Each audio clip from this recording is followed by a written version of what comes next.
Assalamualaikum warahmatullahi wabarakatuh. Perkenalkan saya Siti Syazuna Mazaya dengan NPM 2410310217172 kelas 5D. Baik teman-teman semuanya, jadi hari ini kita akan belajar atau saya akan memberikan tutorial terkait cara mendownload VS Code dan juga XAMPP.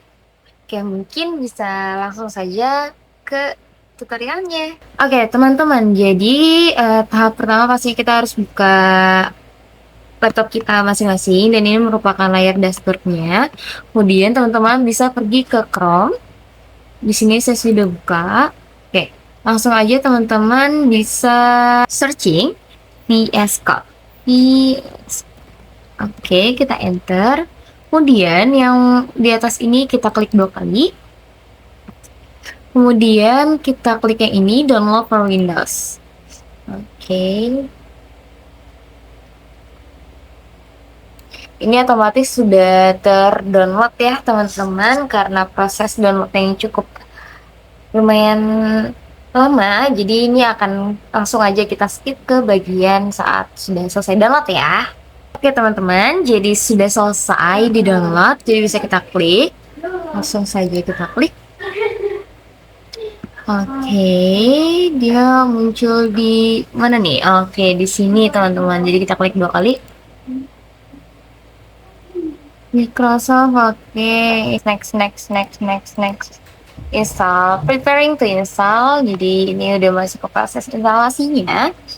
Untuk mendownload VS Code itu cukup mudah teman-teman, hanya mengikuti tutorial yang ada aja. Langsung kita klik next aja, itu juga udah cukup. Oke, sudah finish, kita klik finish. Oke teman-teman, jadi tampilannya seperti ini dan nanti mau mulai mengcodingnya teman-teman bisa langsung di sini aja, bisa klik file dan new text file. Jadi di sini teman-teman udah bisa mulai menggunakan codingannya nih dengan HTML atau lain sebagainya. Dan install untuk VS Code-nya sudah selesai. Selanjutnya kita akan menginstal terkait XAMPP. Mungkin bisa kita search dulu di sini teman-teman. XAMPP. Oke, yang ini kita klik 2 kali.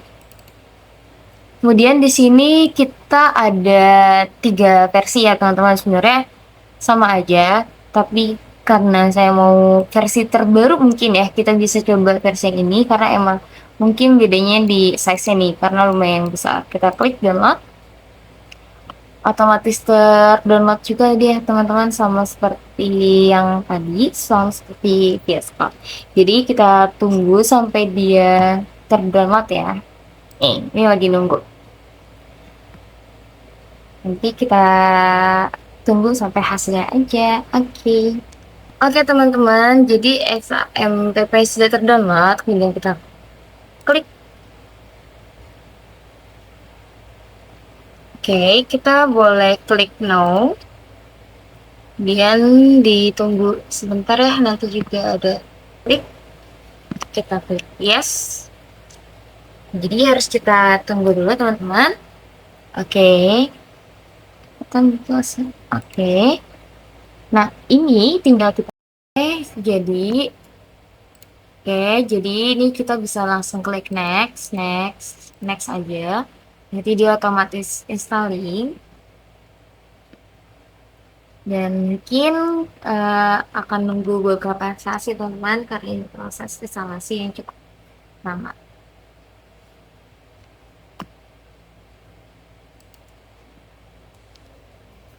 Oke, ini udah mau 100% selesai ya, masih 75%.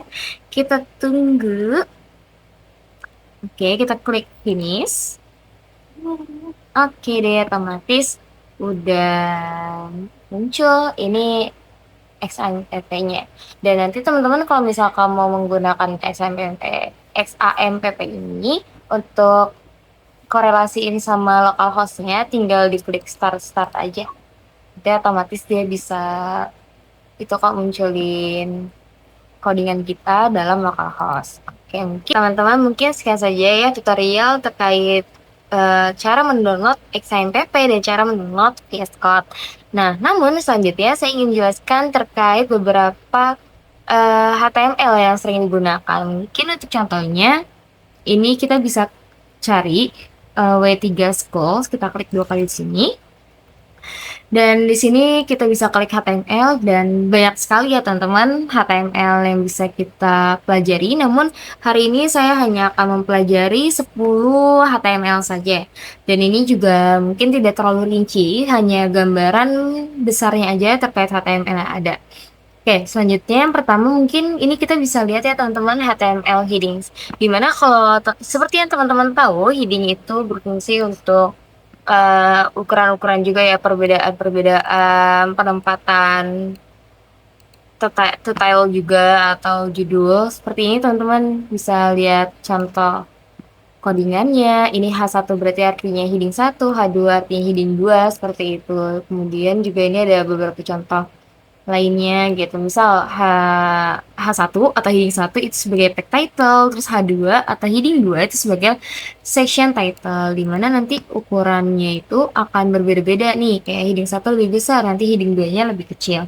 Kemudian kita coba ke HTML paragraf.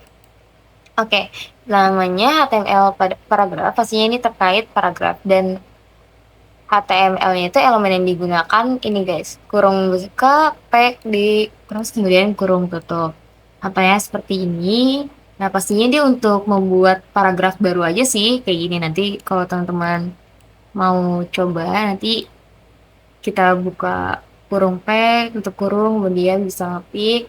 Terus nanti kalau mau buat paragraf baru lagi, kita bisa buka lagi, kemudian kurung tutup kayak lagi.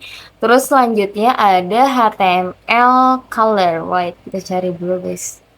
Ini dia HTML color, di mana ini tuh fungsinya untuk mewarnai ataupun juga bisa ngasih background nih, background di belakang tulisan kita juga, atau tulisan yang menjadi berwarna. Atau text color nih, text color. Jadi nanti color si teksnya itu yang berwarna, bukan belakangnya, bukan backgroundnya. Kalau yang ini kan backgroundnya. Kemudian selanjutnya ada ini mungkin teman-teman heading style. Kita bisa lihat di sini. Oke, jadi heading style itu untuk mengatur tampilan visual, lebih ke pengaturan visual. Misal kayak bisa merubah warna, terus bisa merubah huruf juga, itu dalam segi ukuran, jenis font yang digunakan, terus juga mungkin tata letaknya, kayak gitu. Itulah gunanya dari HTML style. Cukup banyak teman-teman yang bisa digunakan. Ini contohnya ada di sini semua. Kemudian tadi heading heading udah, paragraf udah, color udah, style udah, kemudian di link, coba kita lihat HTML link. Nah, HTML link. Seperti yang teman-teman tahu ya, kadang di HTML pun, di codingan pun kita menampilkan link-link ya yang nyambung ke mungkin ke Instagram kita atau sosial media kita yang lainnya.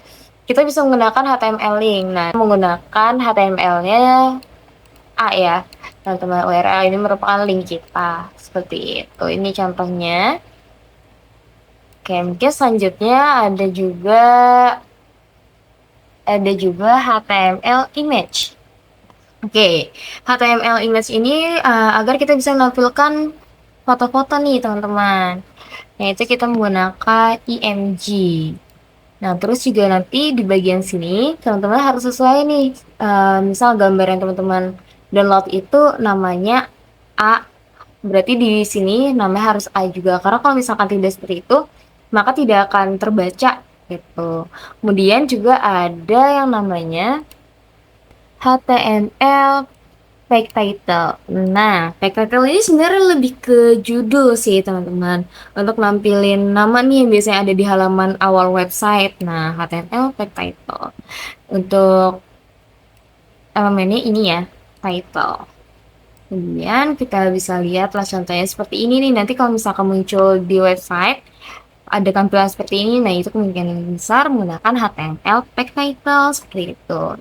Kemudian ada juga HTML table, di mana ini gunanya untuk pastinya menampilkan table. Kalau teman-teman nanti di codingannya itu mungkin ada data yang harus ditampilkan namun berupa table, nah teman-teman bisa menggunakan HTML table. Nah, ini mungkin contoh jadinya ya, kalau untuk codingannya seperti ini teman-teman. Tuh. Oke, selanjutnya ada yang namanya HTML simbol nih. HTML simbol ini teman-teman. Jadi simbol ini juga untuk nampilin simbol-simbol sih, kayak mungkin bisa dilihat di sini untuk contohnya. Nah, kita menggunakan HTML simbol seperti itu teman-teman. Terus selanjutnya, oh ini ada kodenya. Jadi nanti kita bisa sesuaiin sama kode-kode yang ada. Terus kemudian ada HTML emoji. Mana ya? Oke. Sama aja sih, pasti dia pakai kode-kode juga, dimana nanti kita teman-teman bisa nampilin emoji-emojinya. Nah, emojinya cukup banyak nih contoh-contohnya. Oke teman-teman, mungkin sekian saja video saya terkait bagaimana cara mendownload VS Code, bagaimana cara mendownload ataupun menginstal XAMPP. Kemudian tadi juga kita belajar sedikit ya terkait 10 jenis HTML yang digunakan. Tadi juga kita menggunakan bantuan dari W3 School, di mana teman-teman bisa melihat secara visualisasinya, contohnya seperti apa, terus juga contoh codingannya seperti apa. Nah, mungkin sekian saja dari saya. Semoga video yang saya buat ini dapat membantu teman-teman semuanya. Sekian saja dari saya. Wassalamualaikum warahmatullahi wabarakatuh.